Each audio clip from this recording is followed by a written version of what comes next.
Hola, ¿qué tal? Buenos días a todos y a todas. Me presento rápidamente. Mi nombre es el maestro Noé Orozco Segoviano y soy colaborador en la red de género de la Dirección de Actividades Deportivas. Y bueno, pues es un gusto realmente estar aquí con ustedes.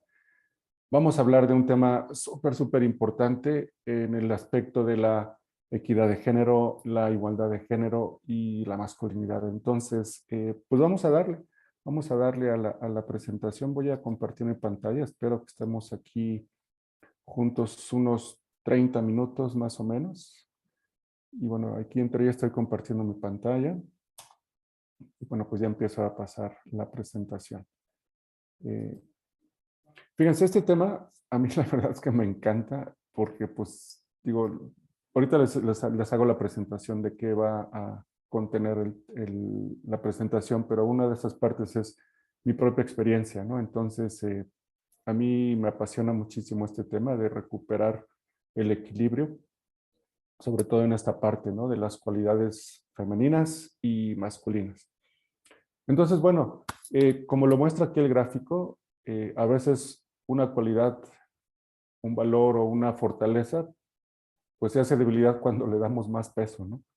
Aquí está súper claro ejemplificado. Y les voy a decir qué es lo que vamos a cubrir. A mí me apasiona profundamente la historia y yo digo que la historia es de los mejores maestros que tenemos para no repetir ahora sí que los errores, lo pongo así entre comillas, los errores son peldaños para aprender. Por eso es que voy a empezar con el punto de vista histórico, ¿no? Es cómo ha concebido esa equidad de género, esa unidad de género, ¿no? Que es, o la igualdad, la humanidad, ¿no? Que ahorita pues ya llevamos pues varios, pues yo digo que miles de años como sociedad civilizada. Y bueno, también hablando de sociedades, voy a hablarles del enfoque socioambiental y cultural, que es fascinante. Ahorita investigando para esta presentación me encontré con unas cosas realmente impresionantes, que simplemente son acuerdos culturales, ¿no? Por eso es que pues, va a ser más fácil entender que a veces el desequilibrio que hemos encontrado en la parte masculina o femenina, pues es básicamente un acuerdo cultural, ¿no? Y bueno, como les comentaba, pues voy a estar en esta dinámica, ¿no? De platicarles mi propia experiencia, que afortunadamente he tenido la suerte de poder estar expuesto y estar en contacto a diferentes culturas, a diferentes formas de ver el mundo y diferentes formas de entender la masculinidad y la feminidad. Bueno, pues vamos a darle a la parte histórica. Fíjense, como les dije, buscando en nuestra historia humana, pues esto es lo más clásico, ¿no? Del rol masculino y femenino, ¿no? ¿Cómo recuperar este equilibrio? Pues hay que entender que, bueno, pues están estas dos partes, ¿no? Del ser humano, ¿no? La parte masculina y la parte femenina, pues representadas claramente por Adán y Eva en la Biblia, ¿no? Entonces yo puse a investigar y dije, bueno, a lo mejor hay otras culturas en las cuales también se ha concebido que el origen de la humanidad, el origen de la vida, viene de dos partes, ¿no? Entonces, pues sorpresa, me encuentro que en nuestra cultura de la antigua Anáhuac, cuando digo Anáhuac no es nada más el valle, sino toda la cuenca cultural que va del sur de Estados Unidos, un poquito más arriba, hasta Centroamérica, ¿no? De hecho, Nicaragua quiere decir eso, ¿no? Donde se acaba Anáhuac, ¿no? En náhuatl. Entonces todo eso se llamaba Anáhuac, que quiere decir entre dos aguas, ¿no? Bueno, breviario cultural de geografía. Entonces toda esa cuenca cultural tenía una misma filosofía que se llamaba Toltecayotl, básicamente formada por los olmecas, ¿no? Nuestros antiguos abuelos y abuelas. Y desde ese tiempo se concebía esta historia de Oxomoco y Zipactónal, que son la madre y padre de, y pongo dioses otra vez entre comillas, porque la palabra teotl no se traduce como Dios, sino se traduce como divino. Bueno, entonces estos dos pues, son los creadores pues, de la humanidad, de los dioses, etcétera. Y leyendo también me di cuenta que cuando estos granos de maíz se le fueron dados a Oxomoco, que está aquí pues, claramente con el vestido, representando la parte femenina, le dijeron, tú necesitas sembrar, cultivar y cosechar los granos de maíz. Es decir, ahí está muy claro ya el rol de género diferente como lo concibimos nosotros. Y esa misma deidad le dijo a Zipak Tonal, le dijo, tú vas a ser encargado de preparar, moler y cocinar esos granos de maíz. Entonces ahí está clarísimo que esas divisiones de género, pues nos las hemos ido inventando a través de la humanidad, ¿no? Entonces me gustó mucho saber esa historia eh, y cómo se ha ido dividiendo poco a poco por la cultura el rol, ¿no? Entonces me puse a pensar, bueno, las culturas han estado en esta dualidad, ¿no? Cuando les digo es investigando. Aquí está clarísimo, ¿no? En la parte del taoísmo, del el confucianismo y esta parte de China y Corea y Japón, esta idea de el equilibrio y el balance, pues es fundamental, ¿no? No es ni para un lado ni para otro, ni muy macho ni muy femenino, sino es esta armonía o este balance de las dos fuerzas o opositoras, ¿no? Y otra vez, sorpresa, en nuestra cultura nahuaca también existía ese concepto del balance y de la armonía y de los opuestos complementarios. Ahorita voy a hablar un poquito más de esa diferencia entre dualidad y polaridad. Pero bueno, pues les explico, aquí también esta parte negra representa lo femenino, lo oculto, lo que no se ve, y la parte roja pues representa a lo que sí se ve, al cuerpo físico, a la parte masculina. Y pues está bien bonita esta alegoría que pues es básicamente eh, nuestra interpretación en Anáhuac de lo que eran las fuerzas en balance y opositoras y polos opuestos. Les digo, los colores pues representan eso, lo que no se ve y lo que sí se ve, la parte roja, ¿no? Este pues es un caracol, y aquí pues les explico, estas son antenitas de mariposas. Este símbolo se llama Nahui Papalot, es decir, 4 mariposas. Y también esas grecas escalonadas pues, representan el progreso, la evolución, o es decir, esa búsqueda de ir hacia la armonía y hacia el equilibrio, ¿no? Está súper profundo este símbolo, ¿no? Igual que que está en otra cultura, pero la idea es exactamente la misma. Y después, miren, eh, esta idea es pues que son dos partes, pero en realidad se está creando algo en el centro cuando estamos haciendo esta eh, idea de los dos polos opuestos.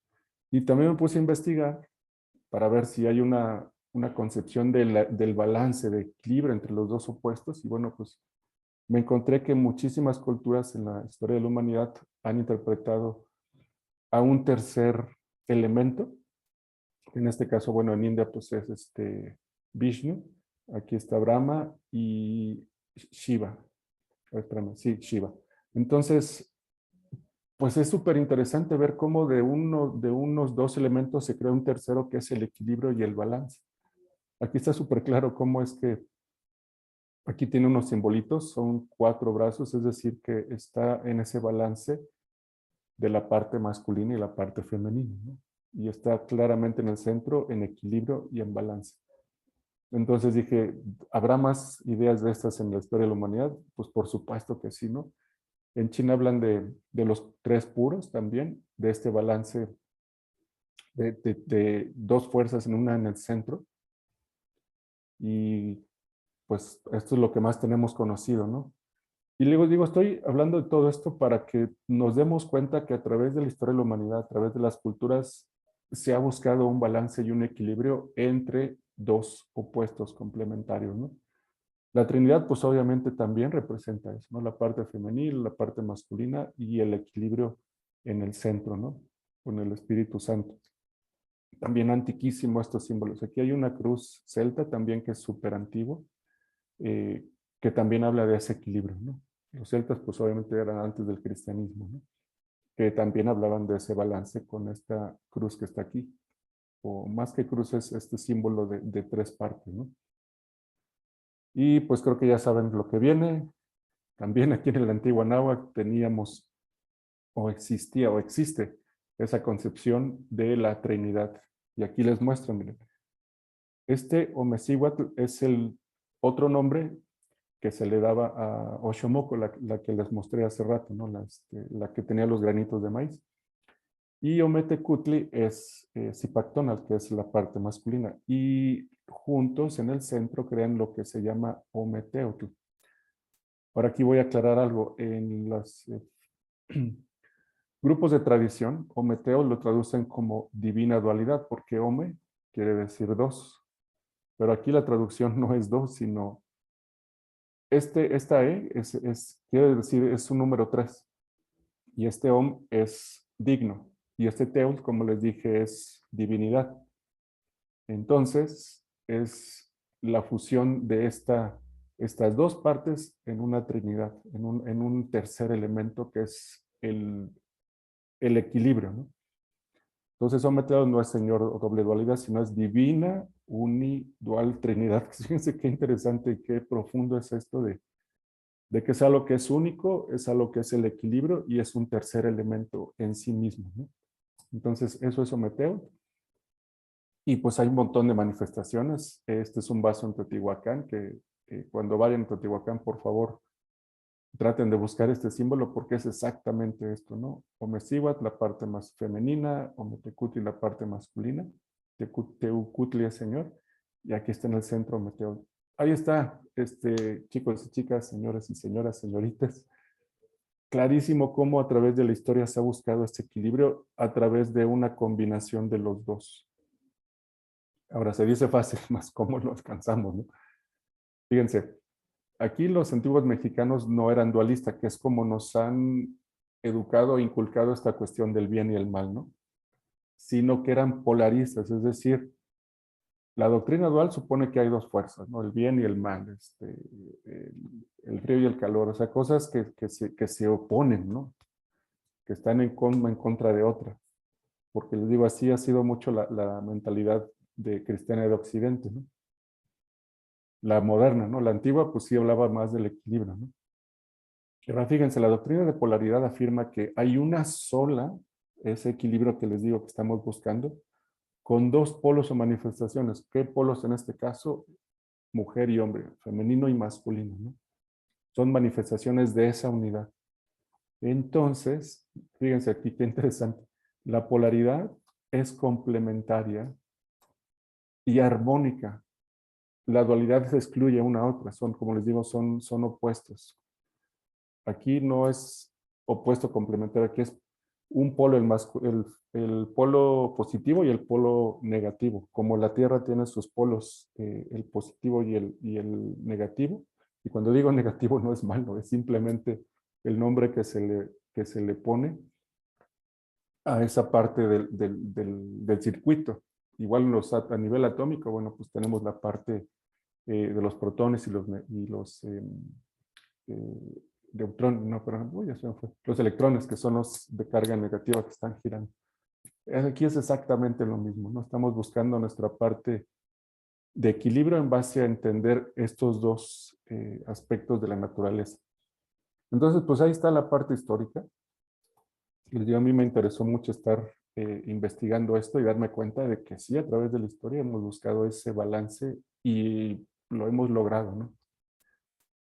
¿Qué pasa a nivel cultural, a nivel geográfico? ¿No? Digo, obviamente ha habido muchas manifestaciones y muchas variantes, eh, pero les digo, a nivel natural, eso nos lo ha enseñado mucho la historia, ¿no? Porque pues se basaban mucho en observaciones naturales, ¿no? Cómo veían ese balance en la naturaleza y en el mundo exterior, ¿no?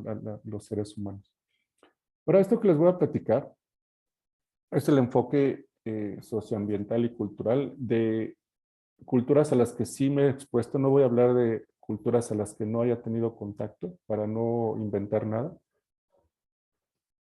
Esta es una foto en África.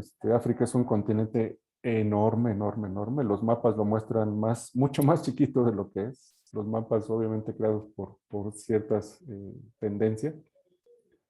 Y lo que me he dado cuenta en África, gente con la que he convivido, es que sí el rol de género es súper dividido. Es drásticamente acordado que los hombres hacen una cosa y las mujeres hacen otra, ¿no?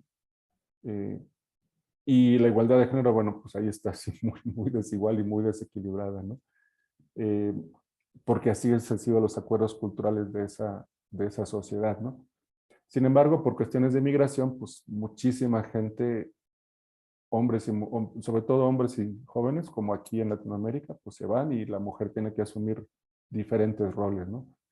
Entonces, bueno, pues ahí está cambiando. Ahora voy a empezar a poner algunas excepciones. Fíjense, hay un pueblo, y aquí puse mis notas, que se llama Gudave.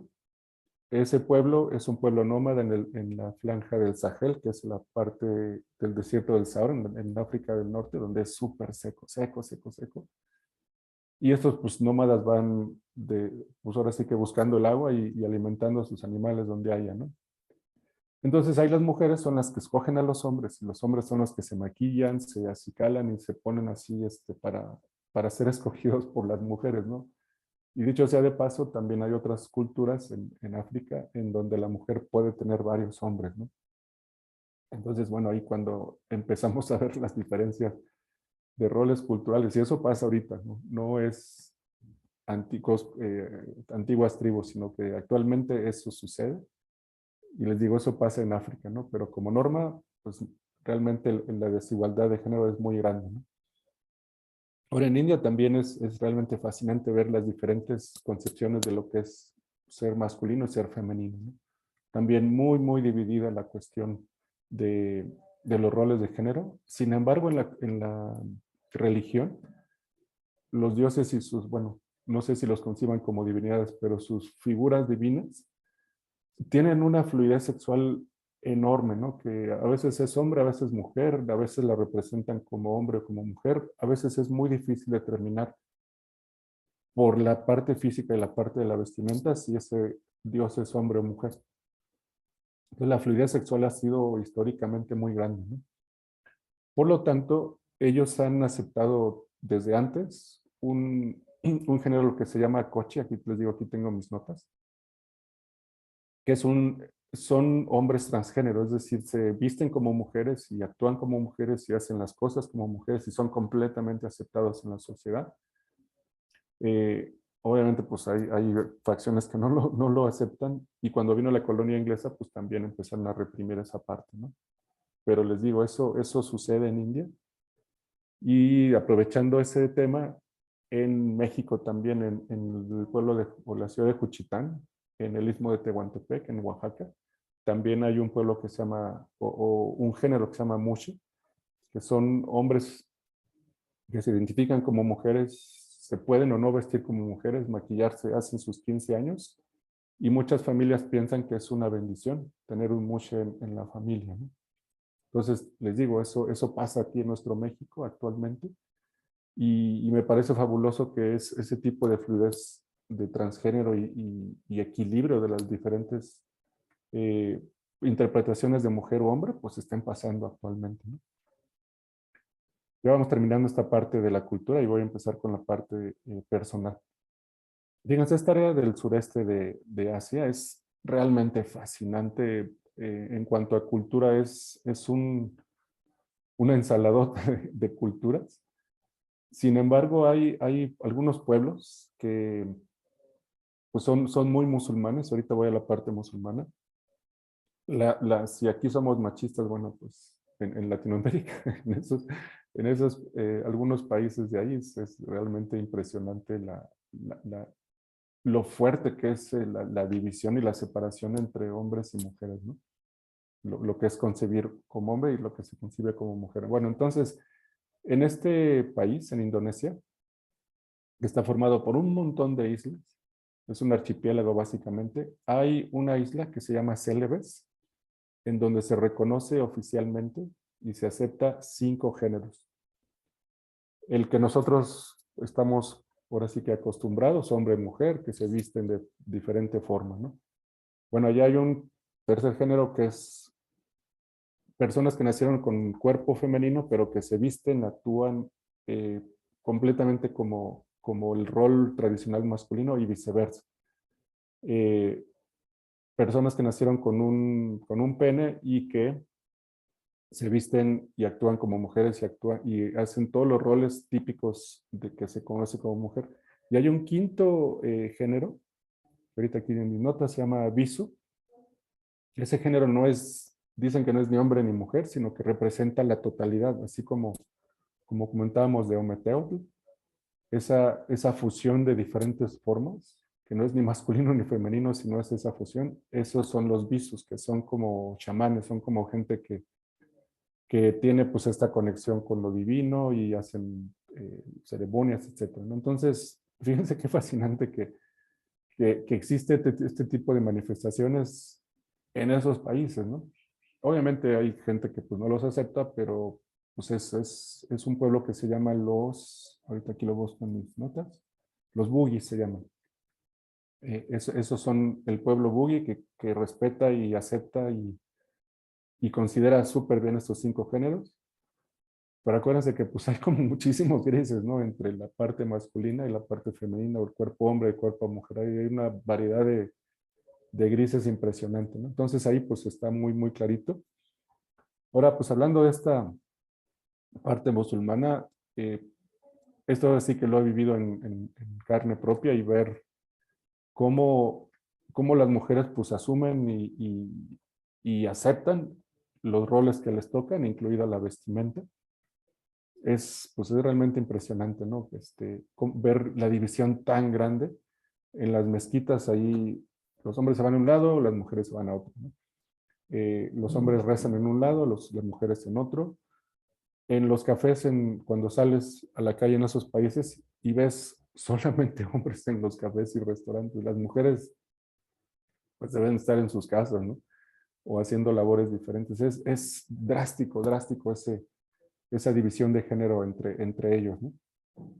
Sin embargo, históricamente ellos han sido súper flexibles en cuestiones religiosas, por ejemplo, ¿no? Cuando conquistaron el sur de Europa, pues les daban chance a los cristianos de practicar sus cosas, ¿no?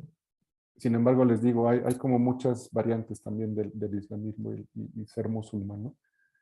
Pero sí, es clarísimo la división de género y yo sí veo a gente como muy en desbalance, ¿no? Porque pues no pueden manifestar sus cuestiones masculinas, la mujer, y sus partes femeninas el hombre, ¿no? Entonces, pues ahí yo sí veo un desbalance muy grande, ¿no? Bueno, y terminamos esta parte cultural con Europa.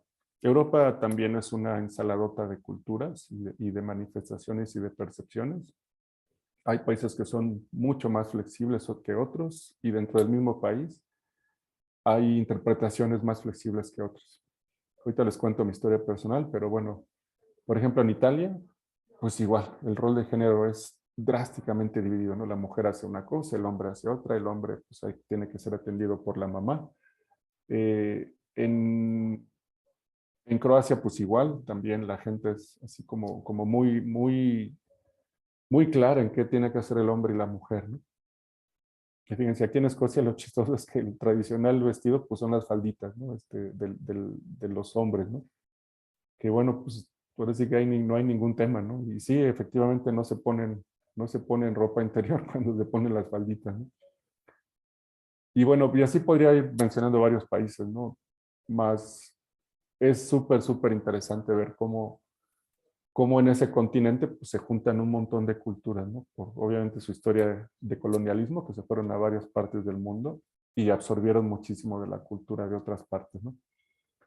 Y bueno, pues ya con esto voy terminando mi perspectiva y mi experiencia personal. Y aquí, bueno, pues mejor pongo aquí mi imagen.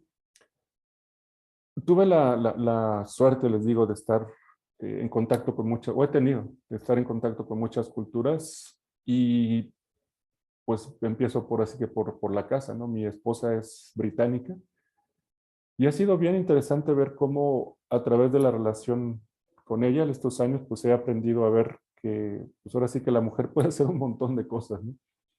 Ella nació en un pueblo trabajador en Inglaterra, con un papá que le daba chance de pues, hacer todas las cosas de mecánica y de reparar cosas y de jugar lo que ella quisiera jugar y de vestirse como ella quisiera, ¿no? Entonces, eso fue su educación. En mi casa, pues la educación fue, mi mamá era la única que cocinaba, mi papá era el que llegaba a sentarse y le servían, y él era el que hacía las cosas de reparación, ¿no? En la casa. Entonces, pues fue como muy claro ver las diferencias de género, ¿no? Entonces, pues yo no aprendí, mi papá más bien como que no me enseñó o trató de enseñarme, pero pues no pude o no quise aprender. La parte de reparación, la parte de mecánica, pues no me interesó. Yo me fui más como la parte femenina, ¿no? De las emociones y esta parte, ¿no? De hecho, pues el haber estudiado psicología, pues dice mucho, ¿no? Y ser apasionado del arte, etcétera, etcétera, ¿no? Entonces, cosas más hacia el rol femenino. Y cuando me encuentro con mi esposa, bueno, pues ella obviamente empieza a ver esta parte latina bueno, pues la emoción es más presente, más no se encuentra con un hombre súper macho, ¿no? Pero sí un hombre celoso que cuando me di cuenta que ella no tenía ninguna bronca con mis exparejas, y yo sí, entonces pues empecé como a transformar muchísimas cosas, ¿no? De ese equilibrio de la inseguridad machista con la certeza de que pues yo valgo y ella va a estar fiel y va a seguir pues, el acuerdo que tenemos, ¿no? Y poco a poco, bueno, pues ella empezó también a entender la parte de sentimientos, de sociedad comunal, viviendo aquí en Latinoamérica. Entonces, cuando me voy a vivir a Europa, pues me encuentro con un universo de interpretaciones de lo que es la masculinidad, ¿no? Gente o vecinos que cuidan a sus hijos, vecinos que cocinan, que cosen, etcétera, etcétera, ¿no? Entonces, fui integrando todas esas partes de la parte sana masculina. Ahorita ya con esto voy terminando, que esa era la parte que me faltaba sanar, ¿no? Como sacar lo mejor de mi parte femenina y empezar a hacer las paces con mi parte masculina, ¿no? Me encuentro con un grupo allá en Inglaterra que se llama Una Banda de Hermanos, que es un grupo de mentoría, de tutoría a chavos que han estado en problemas con la ley o que podrían estar en problemas con la ley. Entonces a los mentores nos forman en esta parte de ser un modelo de masculinidad sana, ¿no? Y pues, pasamos por muchísimos procesos de sanación en ese sentido con un mentor. Y para mí eso pues, realmente me cambió la vida en muchísimos sentidos, de entender mucho mejor la masculinidad de una forma sana, aceptar esa parte fuerte eh, masculina y moderar la parte agresiva, ¿no? La parte de destrucción, que se puede hacer en forma constructiva, ¿no? Más aceptar, hacer las paces con esa parte masculina e integrarla a la parte femenina. Entonces está fabuloso esto que he aprendido por allá en relación con aceptar esas partes, en la relación con mi esposa. Y curiosamente ella es la directora de igualdad de género en la compañía donde ella trabaja, ¿no? Entonces, pues ha sido un aprendizaje fabuloso. Yo sigo trabajando en mi parte de ese, pues, del Ometeo, la parte masculina y femenina, estando en el centro, ¿no? Ni para adelante, ni para atrás, ni la derecha, ni la izquierda, sino esa unidad e integridad, ¿no? Entonces, bueno, aquí les voy a compartir otra vez mi pantalla para ir terminando y cerrando. Fíjense, si quieren profundizar, especialmente nosotros los que nacimos en cuerpo masculino, hay un grupo mixto multidisciplinario que se llama GENDES. Buenísima la organización. Y bueno, pues lo que ellos tienen, y les digo esto, hay un montón de organizaciones para la mujer, ¿no? Pero de hombres no hay muchas, honestamente, y más que se abran a esta parte de aceptar y mejorar y sanar la parte masculina. Entonces, gendes.org.mx es el sitio web, tienen todas sus redes sociales. Por favor, vayan a sus sesiones o por lo menos síganlos en las redes sociales y vean toda la maravilla de material que promueven, porque precisamente es eso, es el compromiso de hombres para cambiar nuestra visión, de desaparecer viejas conductas que no nos sirven y que nos han inculcado. Como ya les dije, la parte cultural es lo que se puede modificar y se puede reaprender. Esta palabra está genial. Ser firmes en la convicción de cambio y cambiar nuestra mentalidad de que alguien tiene que servirme, ¿no? Como les decía, ¿no? La verdad es que sí, pues, eh, eh, perdón, la verdad es que he estado cambiando muchísimo con la exposición a todo este tipo de conocimiento. Y bueno, pues exactamente fomentar una masculinidad valiosa, ¿no? Sin que haya un decir te quiero con un sarcasmo, ¿no? Que sea de una forma muy sana. Bueno, chicos y chicas, aquí lo dejo. Espero que les interese, les sea de utilidad este tipo de conceptos. Busquen, ahora sí que no me queda nada de lo que yo les dije. Ustedes búsquenlos y verifíquenlos por ustedes mismos y mismas. Y bueno, pues nos vemos en el próximo. Que tengan un excelente día, semana, mes. Y nos estamos viendo. Bye, aquí voy parando la grabación.